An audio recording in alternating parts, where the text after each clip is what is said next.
Jaunā fantastiskā multfilma bērniem Super Mario Galaktika. Ļoti interesanti. Šeit es jums varu parādīt. Man ir superīga reklāmas pudele, kas ir kā termos, ko mēs dabūjām starp citu bērnu seansos. Uzreiz pačukstēšu, dodieties uz Apollo kino bērnu seansiem. Tur bija tik daudz dāvanu. Katram apmeklētājiem bija popkorns, konfektes, suliņas, dāvanas uz krēsliem, saldumi, Mario uzlīmes, vesels gros ar konfektēm un ne tikai.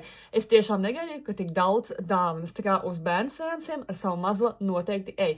Bet par Super Mario multfilmu man ļoti patika. Biju kopā ar Tomasu, kuram paliks 5 gadi, un šo multeni viņš izturēja līdz galam. Tiešām sēdēja un skatījās, un multeni bija ļoti skaista, krāsaina un interesantāka par pirmo Super Mario filmu.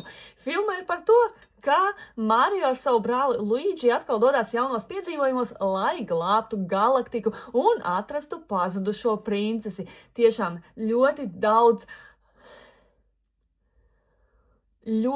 spraigu momentu, ļoti smieklīga un arī reizē mīļa multfilma. Es domāju, patiks jebkuram, kā arī filmiņā ir kā parasti ienesti arī elementi no spēles. Man liekas, ka šajā filmā bija ļoti daudz spēļu elementu. Tā kā noteikti dodieties, filma tagad tiek rādīta kinoteātros un nepalaid garām arī savu seansu.